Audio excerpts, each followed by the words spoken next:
Okay. Well, it's Monday. Is it Monday? Yes. Whoa. Okay. Happy Monday. Huh? Oh, see, I believe in happy Mondays. Jace, you're quiet today. Would you like me to change that? Keep doing what you're doing. What we're going to be talking about today is technical writing. Okay, because all of you signed up for a science and an engineering class to hear about some guy talk about English. Yeah. Most of us in this room, English is not your strong suit, and that's okay. However, I'm still going to expect you to be a good technical writer. So, story, because I like stories. I am a good English person. I like writing stories. All my English teachers in high school suggested I continue on in English, learn more in school, and well, I didn't because I went into engineering. I did better on my English scores in my ACT than I did in science and math, so I became an engineer. The thing about technical writing is you don't have to be good at English to be a good technical writer. When I first got into college with all of my I'm an amazing English student thing and walk in and pow, most engineers don't know how to speak English and I can write in English professionally, and I wowed teachers who suggested I publish papers, and then I get into college and I get my first job and they hand me a technical report and they say, here you go, write it. So I wrote it and it was fantastic and it was a work of art, and I handed it in and I half expected that my boss would show up the next day, kiss my feet and worship me for how amazing I was at writing. Instead, what I got back a few days later was a document that had entire pages crossed out. Just giant red X's. Places where he tried to fix what I was writing, crossed out his own stuff, and then crossed out my stuff too. It was so demoralizing that I cried because I was the opposite of the response I was expecting. For this kid who knows how to write English so well, prodigy writer, to be so bad at technical writing. But there's a massive distinction between writing and technical writing. In a lot of papers, particularly for literary English papers, you have to write reaction papers. For technical writing, if you write reaction papers, no one reads them. Nobody cares about your feelings in science, okay? We didn't go into science so that we can hold hands. We went into science so that we can insult each other using intellectual slurs. No, I'm kidding. No, don't quote me on that. Dang it, I just posted that to YouTube. Gonna have to delete that one. All right, guys, I'm getting fired. No. Dang it. Actually, I haven't even tried getting monetized yet. I should do that. Don't. I'm ignoring you still. That will make students angry. We don't want to deal with ads while we're in school. I feel like somebody's talking, but I'm ignoring them. The thing about technical writing is not, it's not as intuitive as you think. The purpose of technical writing is to most efficiently transmit everything you know. The keys here are efficiency and effectiveness. What is effective communication? What does it mean to have effective communication? You get your point across. You get your point across. And you get your point across to the audience you want to read your work, and it's really difficult for them to misinterpret it. Okay? That's what it means to be effective. You're very right, Duncan. Okay? The goals of technical writing is effectively get your point across efficiently. If I hand you a 300-page manual on how to succeed in this class, how many of you would sit down and read it? Guaranteed. Okay? Right, because it's 300 friggin' pages of something that I'm going to stand up and make a fool of myself in front of class in front of anyways. Okay? It's just not an effective form of communication. Now, if I gave you a 1-page paper on how to pass this class, would you read it? Well, no. Did you say no? Think about it. It's still like 3 times too long. I mean, that's still be more. I'm still ignoring you, so it's okay. Sound like it. Also, you've got the your mask is right over your mouth. That's amazing. Pretty cool, right? That is really cool. Dang it. And I paid attention to you. All right, I'm going to validate your feelings now. Give me a reaction post. The thing about technical writing is to make it effective, sometimes you have to make it short. Okay? If I give you 3 pages on how to pass this class, and 2 of those pages are pictures, it does make it a lot easier to read. Don't get 3 pages of pictures. I just cannot make you happy. 3 pages of pictures would make me happy. The shorter that this is, the more direct that this is, the better the communication is. Okay? I don't always use good technical communication skills when I'm up in class because I do repeat myself often. Colonoscopies. It was a necessary content. Okay? So what we're going to be talking about today is I'm actually going to be showing you a set of technical writing guidelines. I'm going to be posting this on Canvas. And we'll just run through it in class. Now, the plan for this week is, this week we're talking about technical writing. Today, we're just going to discuss what this is. I'm going to discuss the need for technical writing, and then we're going to go into the guidelines. On Wednesday, I have one of my favorite videos that I'm going to show all of you, and I'm very excited to do it because I've really wanted to show it to you second week, but I've been holding off for this moment because it's perfect. Is the most perfect video for the subject. And then we're going to work on our annotated bibliographies. Okay? I will expect you to have professional writing for your annotated bibliographies. While you don't have to use the technical writing guidelines as much for your annotated bibliography, you will need to know that for your final paper. So do keep that in mind. All right. So when we talk about the need for technical writing. Let's say somebody in this room is going to invent something. Somebody give me an example of something you would invent. Bluetooth energy. Wireless energy. And it's more specifically wireless energy transfer. Okay? So let's say all of you together as a class say, hey, I came up with this really interesting way of safely transmitting energy long distances without any need for cords. Okay? As soon as you do that, it has applications, because imagine having a drone flying in the air that you can power without having to have an onboard power source. You can just power it as it flies around. It would give it a virtually infinite length of span of time for energy.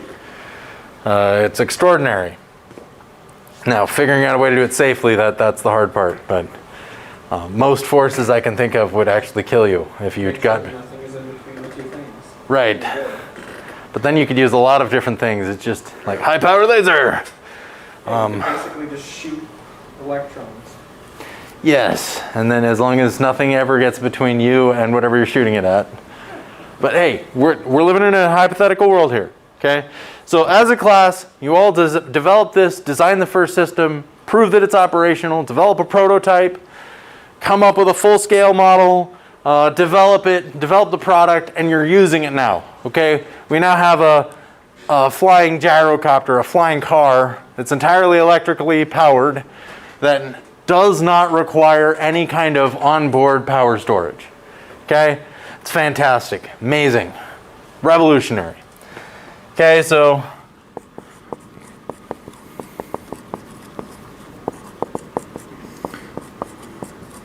The next step after this is, now that you have this brilliant idea that could have so much potential for energy and for the future of technology, the next thing you do is you patent it. Right? What does a patent do? Calls dibs on the idea. Calls dibs on the idea. Does it make you money? No. No. So after you've... Kind of. No. Indirectly. Indirectly, you have to spend a ton of money if you want to make money off a patent. But in order to make money off of a patent, you sell it to somebody. To somebody who's actually going to be manufacturing the product. Okay? Because you, the inventor, you came up with it. We do not have in this classroom the capability of producing 100,000 units. In fact, we probably don't have the capability of producing 50 units. We're not a manufacturing firm. We're a development firm. And if it comes to this, we're not making money. We're probably not. You may make one total. But you sell this to a manufacturing firm. Manufacturing firm will then take this product and develop a bunch of, well, products. They come up with whole entire product lines, different power sources for different power needs. These then go to resellers who take all of those different products and directly target the markets that are going to be purchasing them. Okay? This is the process that a lot of design goes through. You can find a manufacturing firm to purchase your thing, or you may even find another firm that sells it to a manufacturing firm. It can get longer of a chain. Takes a lot of investment of money on their end. Takes a lot of time and effort on their end, so you really have to prove that your product's pretty great. Okay, so this is a pretty straightforward process, right? When you are, as a class, developing this system, where is all of the information?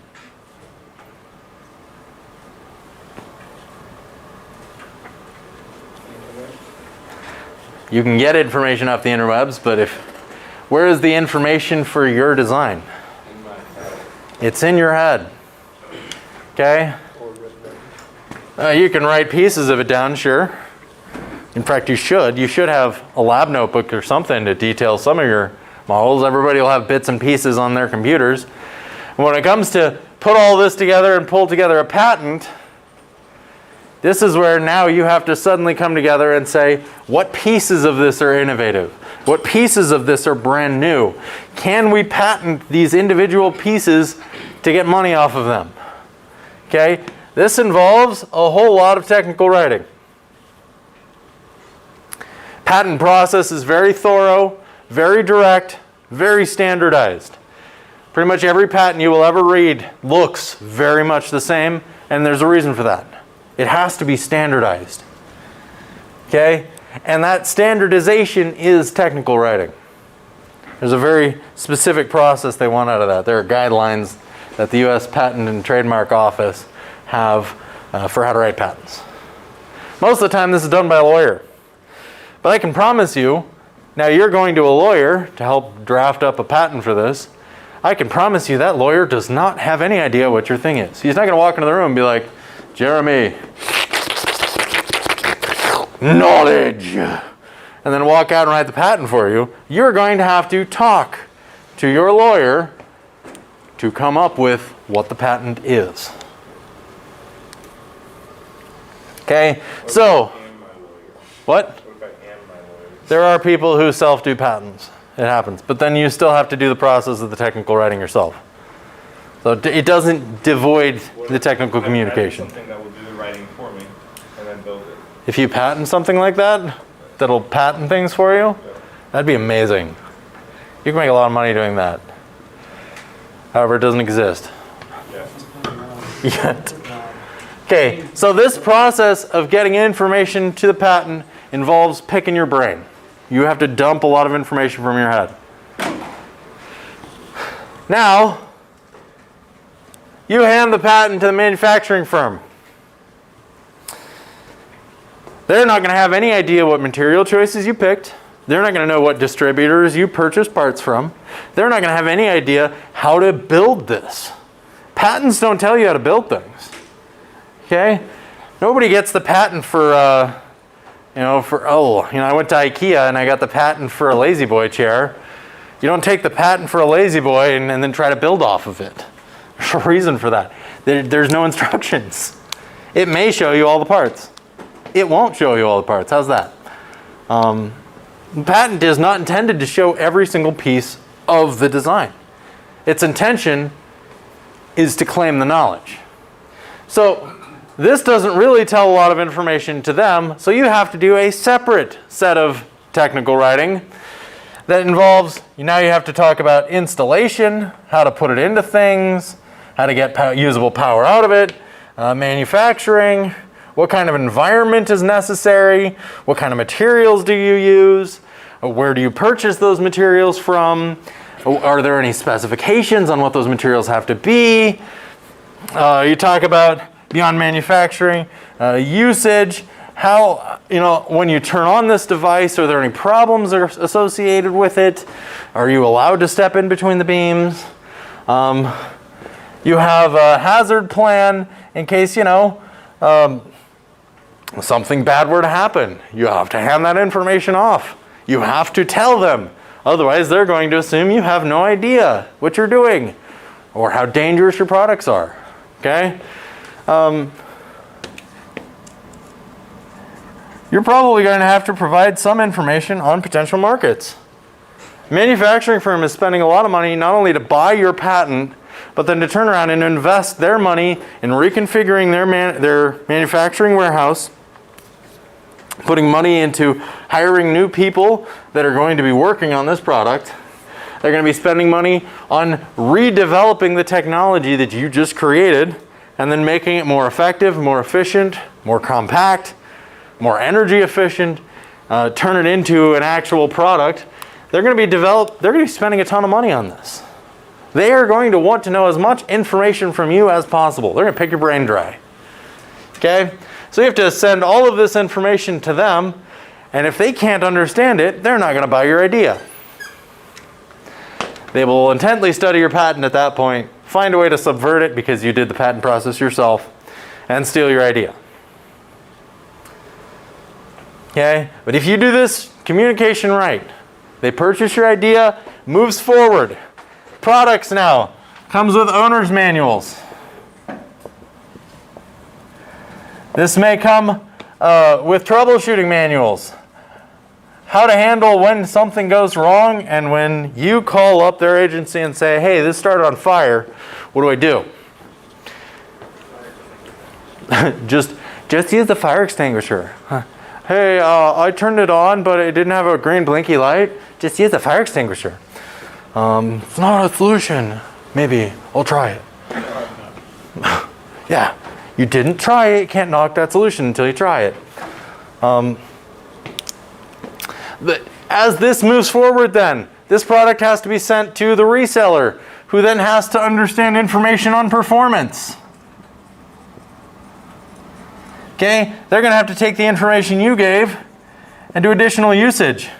Oh, I also forgot to mention that there are plans associated with this. They have to create extensive three-dimensional plans, part plans. You lay out how each product looks. There's a lot of communication involved in here. At each step, an individual knows a lot of information, and it has to transfer to the next step. Okay? Here, everything's in your head. Here, now, everything's on paper, at least in patent form. Here, everything is on paper. Here, everything is on paper and more detailed than you probably gave. It's so detailed they can replicate it time and time again effortlessly. Here, they have to have the information that is verified through multiple tests on how it performs so they can sell it to somebody. This process requires communication because this person is not going to be directly talking to the consumer. You usually don't get your information on your manufactured product directly from the company. When you call up somebody, you don't get a hold of the Ford engineers Like, hey, I have a question on my car. It makes a boom noise when I turn it on. They're not going to help you there. That's not their job. You're going to the resellers, who at that point are the maintenance crew, who are hired working out at the dealership. Okay? There is a process here. Every person has to be informed about this process, and it requires communication. There are engineers at every step of this process. There are scientists at every step of that process, because they all have to communicate. Having effective communication, being able to communicate this knowledge from you, this is all in your head, to suddenly, this is now such widely understood knowledge that people can purchase it, is a gigantic leap. It requires a ton of communication. So is communication important? Yes. Extraordinarily important. This is just one example. You won't be able to get away from it. Now that said, communication is, as I've said, it doesn't require a great competency in English. The further on you go in school, the more competency you're going to develop, and you'll be able to speak the lingo pretty easily. It's actually harder to not speak the lingo. My brother once handed in a paper for his English class in college, and the English professor gave him a really bad grade on it when he handed it in, and he said, this paper has no voice in it whatsoever. I can't determine what's going on. This is a terrible piece of writing. It was a perfect piece of technical writing. But English majors have no respect for technical writing. So, it's a two-way street. Part of it is that we don't understand each other, but whatever. The other part of it was all we can really do is teach high school. Hey, now, man. Because we're better than everybody else doesn't mean we have to let them know. I mean, I don't think anyone here is an English major, so. Yeah, but there may be somebody who walks out in the hallway and feels bad about themselves because we're telling the truth.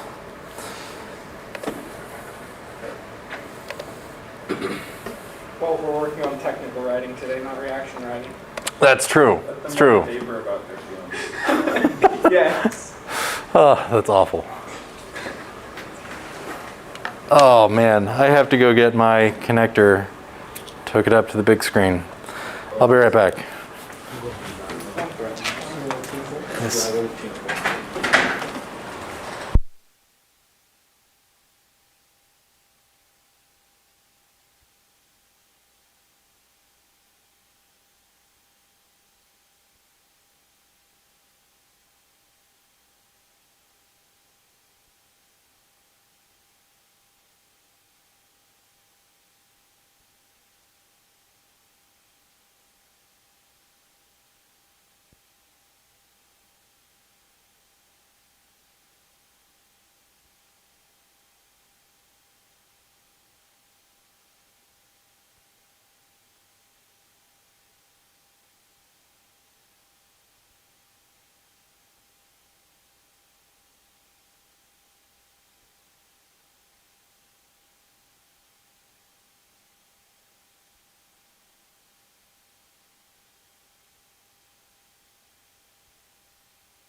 I would sure love to be able to have a project where we got an engine. How's that?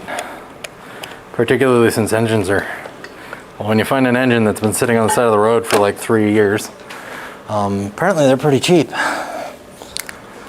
And they're just really gross. You know what would be a great class project for like a full year project? We buy an old, like, rundown car off of, like, Facebook or Craigslist, Yep. work on it throughout the course of the year, and then do, like, a raffle or something, and wins the raffle gets the car. Or sell the car and put the money back into an engineering program. Yeah, actually, That would probably be a better. that might happen next year. We'll see. For, like, our class, or for Not for your class. For the class that's 2 classes above yours. It's not like it wouldn't be a possibility, but. Okay, I'm going to go ahead and talk about this. So, technical writing guidelines. This is an older document. The web server for the people who wrote this document went offline. So, I snagged this PDF because I really like this PDF. But this is written by Tech Pros, and they no longer exist. So I would give them credit, but I don't know who to give credit to anymore. But in any case, I really like this document. Now this is a very well laid out document. You'll notice they have a preface in here. They have a table of contents. With technical writing, the more organized you are and the easier it is for people to find content in your stuff, the better it is. The more technical it is, the more professional it is. So having a table of contents for longer papers, this one is 69 pages. It's pretty nice. This is necessary. For something that's maybe 10 pages, you may not need a table of contents. But for longer documents, you definitely do. Okay, so the purpose of this is just to serve as a document that tells you about technical writing. Now, the most important piece, and this seems kind of like a dumb realization here, but the most important reason of why you write something is that you have a reason for writing. You know what you want to transfer as far as information goes. And you need to focus on that. Okay, most people when they go to write technical papers will include a lot of information that is unnecessary. A lot of people will not only not include a lot of information that's unnecessary, they won't include the information that is necessary. So, kind of a two-way street there. But really, when you do technical writing, good technical writing is something that you review, re-review, re-re-re-review, and you read through a few times.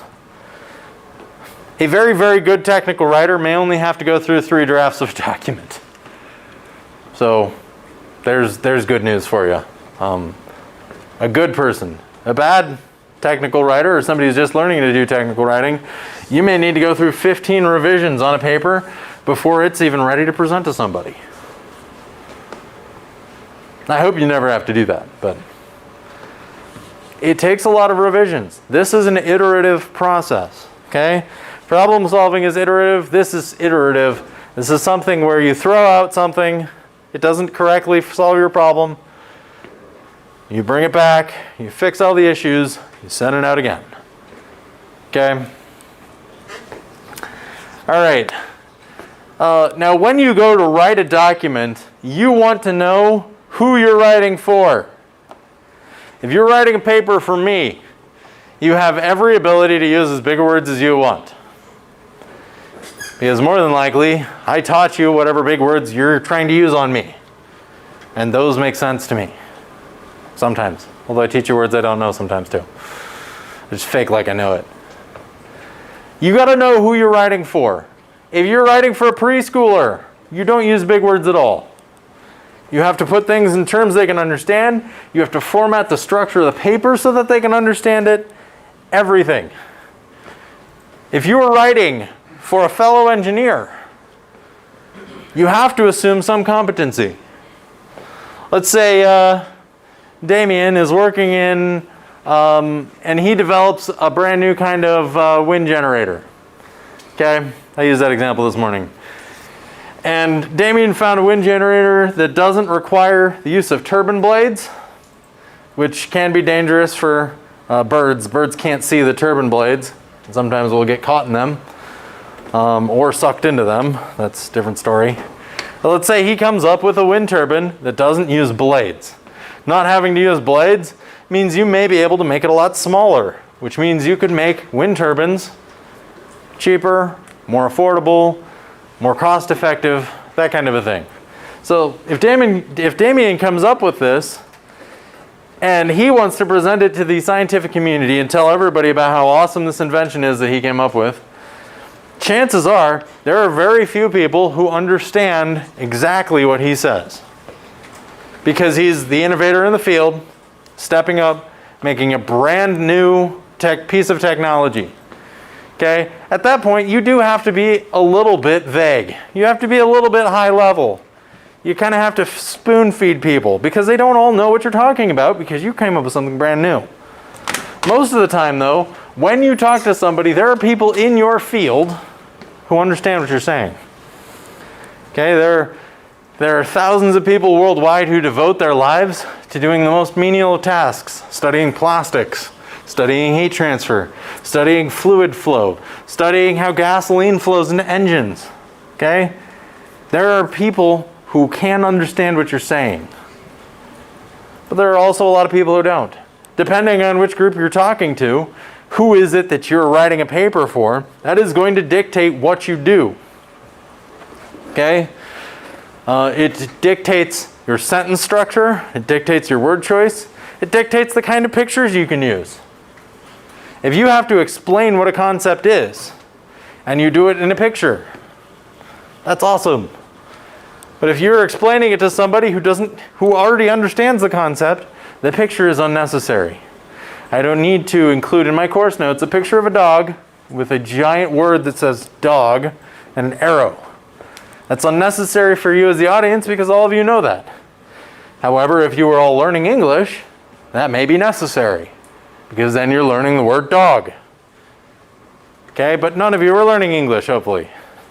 Because otherwise this engineering is going to get really hard. So here's some different groups of people who you may write for. If you're writing for the general public, you kind of have to assume a high school level competency. If you're writing for a district board, some kind of governing body, you may need to be more specific about using their language. Look on their website, look at regulations, those kind of things. If you're writing to management of a company, they may understand what you're talking about. They may also have no clue. Some companies, their executive boards or their managers aren't engineers and they're not scientists and they have no idea what most of these words are. What's a heat transfer? Their job is to make people work, not to figure out that dumb math stuff.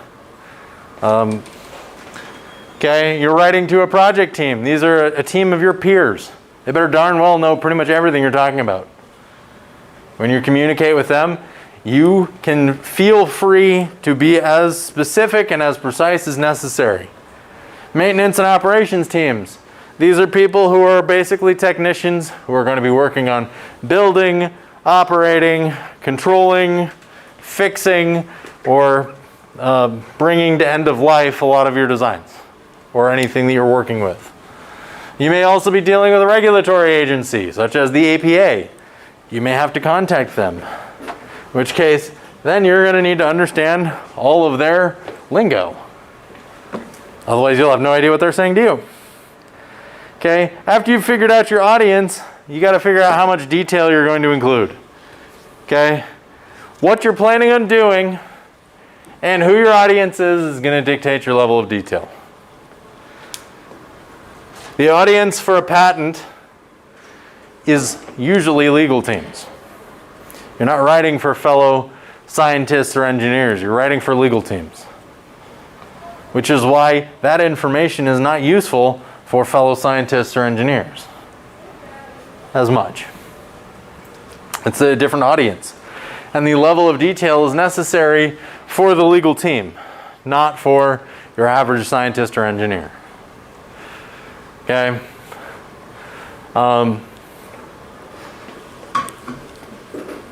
Then it's important for you to organize the information that you have. We talked a little bit about how organization in your annotated bibliography is necessary for coming up with a really good outline, you have to organize your information. If your information is disorganized, it's very difficult to read. Okay? All of you guys have probably seen a very disorganized lecture, probably even in this class.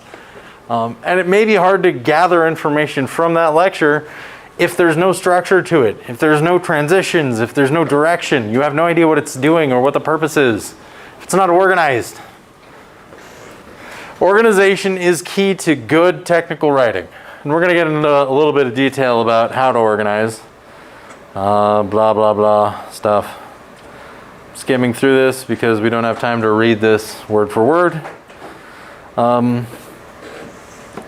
Again, the role of this is a clear presentation. Now this brings into account ethical principles. You cannot do proper technical writing and lie. You cannot do proper technical writing and exaggerate truths, exaggerate data, or pretend like something happens. Okay? Proper technical writing is honest writing. Again, this isn't a reactionary thing. If somebody gets mad because of something you wrote, great.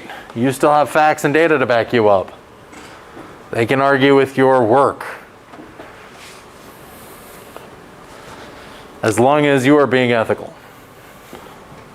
Okay? You have to be objective and you have to be truthful in these documents because anything you publish can be used against you. It's not just, hey, I wrote this thing and I kind of fibbed a little bit, but it's all right. In some cases, the people who kind of fib a little bit may be costing other people their lives. Oh, we forgot to inform people that, there's a huge potential for electric shock in this device. We forgot to inform people as segues that apparently you can accidentally drive off the roadway and into water where you're stuck. You better hope you can swim. Hey, you better inform people that when that Segway starts moving and you're not ready to move with it, you may fall off. And if you don't, you can be sued. And you better bet that happened to Segway a lot. Okay? Not employing ethics ruined a great idea. We talk a lot in this class about the importance of citing information. If you pretend that you're a brilliant person and you're really stealing ideas from other people, you're doing a lot to harm the greater good. I have seen a lot of people steal ideas and information in my own life, and I've seen the devastating effects of what happens to that. My uncle was on the team of individuals, went to Montana State, who helped design the very first HP LaserJet printer. My uncle worked on this team. He is an electrical engineer. He helped figure out the code. He helped work on all these issues that their team had and trying to figure out how to they could print one pixel at a time, but they couldn't figure out how to print a row of pixels yet. They hadn't figured that out. My uncle helped make that decision happen and helped advance that technology. However, HP refused to give credit to the team, instead took credit for the technology, made billions of dollars off of it, and managed to pay the team who developed the LaserJet printer minimum wage for about 2 years worth of work. Okay? Most of the people on that team committed suicide because it's something that just ruins your brain when you develop something great. Has anybody seen that Netflix movie about the guy who develops windshield wipers? Ends up destroying his family. It's a great movie. I've seen most of it, but I haven't seen the whole thing. But he destroys his family because he is so insistent on getting credit for this machine that he developed, his windshield wipers. Ended up getting $1 million out of a settlement, but his wife divorced him, his family wouldn't talk to him, he died very much alone. Because it ruined him that somebody took his idea. You didn't get credit for it.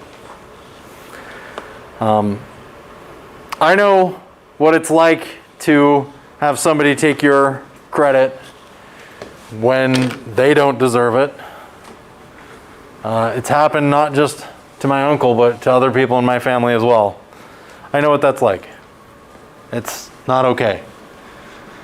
For you to take somebody else's work and claim it as your own is doing the same thing. Your work ever becomes popular and you claim it as your own, you're doing a disservice to everyone. Not to mention, if you get caught, you can be sued. So, ethics are really important in technical communication. I don't care if you look terrible in your technical communication, be ethical. All right, this section gets into style. Now, this is a lot of individual rules on how to write well in technical writing, okay? This comes out of Chicago Manual of Style and the Handbook of Technical Writing. It's where a lot of this sources came from. This suggests use a consistent tense.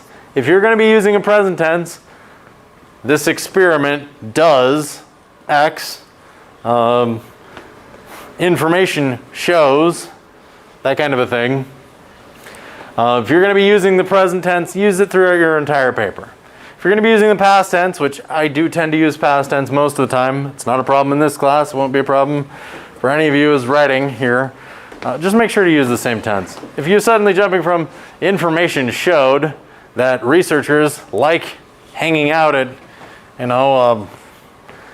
the brew house and drinking Mountain Dews after hours, and then suddenly you jump into the present tense, jump back into the past tense, it becomes really difficult to understand. Okay? This talks about the present tense give technical writing energy. Most people don't like reading technical writing for energy, so this is the one part of this that I disagree with. Simple sentences. Your sentences should be easy to understand. That's the goal of it. People should be able to pull your sentence out of your piece of work and understand what the objective of that sentence is. It's a well-written sentence. To sit down and analyze every single one of the sentences you write is exhausting. But a good technical writer will do exactly that. When you go back through a review, you read each sentence, you figure out if that sentence benefits your overall point, if it contains any information that goes towards your point. If it doesn't, the sentence is unnecessary. Technical writing is gender neutral. Don't use pronouns. Don't talk about he, she, her, him. Don't talk about we, us, our, I, you, your. Don't use pronouns. Don't use them at all. If you want to refer to yourself, you refer to yourself as a researcher, or a designer, or an engineer, or a scientist. The scientist did this, as opposed to I did this. It does give an air of professionalism, and it removes the gender neutrality from the issue. Okay? You don't want to use pronouns in technical writing. So go for a sort of third person. Pretty much, yes. But you don't ever use the words he, she, their, that kind of a thing. I guess you can use their, but not he, she. They, them is appropriate. Abbreviations and acronyms. Anytime you bring up an abbreviation, the first time you should always state what that abbreviation means. And then put in parentheses what the abbreviation is. So for example, here they say Massachusetts Bay Transit Authority, parentheses, MBTA. That is the appropriate way of stating that. From then on else in the paper, every time they want to talk about the Massachusetts Bay Transport Association, Authority, Transit Authority, I can't read, They can just say MBTA. That's it. No need to write out the entire thing. Okay, anytime you have an abbreviation or an acronym, make sure to do that. Lists. Lists make information usable. Of this page, the easiest information for you to glean is going to be right here. The nice bullet points. It's nicely spaced. You can tell all of this information as something linking it together. It's all together. Okay, anytime you have a list, anytime you can turn information into a list, it's better. If you have too many lists, it can overwhelm the reader, but using lists generally is a better idea. Figures and tables. Tables are like lists. They have the ability to organize information into usable pieces. Figures are ways of taking pictures and using them as a part of your argument. Okay? If you're going to use figures and tables, you do need to include captions, either above or below the figure. I was pointing the wrong thing. Yeah. Generally, they're numbered in sequence, so the first one you find in your document is number 1, second, third. It shows up in your table of contents really nicely. Cross-references are where you refer to other sections in your own paper, like refer to section A for talking about this piece, or refer to section 1.1. One of the things you want to do is avoid redundancy. Okay?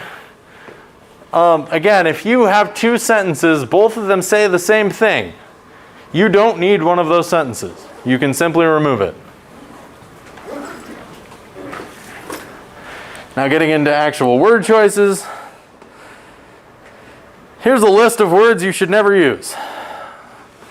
If you remove actual or actually from a sentence, it changes the sentence none. You remove words like extremely, or essentially, or completely. It doesn't change the whole sentence. It's a filler word that people use to fill space. Sounds good. Gives feelings. Nobody likes feelings in technical writing. Okay? So here's a list. Here's another phrase list. And then here's a reference guide on English topics that you can use. You can read through this at your own level. Other things in this guide is how to do memos. Ignore that chapter entirely. That one's not necessary. We are going to be covering chapter 5, which is really a long ways down here, which is how to write reports. We're going to be covering this later on this week when we talk about writing your first paper. But that's about it. Any questions on Introduction to Technical Writing? Yeah. We need to read all of that? You don't need to read all of it, but I would skim through it. Get comfortable with it. I can possibly skim it, but I definitely wouldn't read all of it. I haven't read through all of this either, so. All right, I'll see you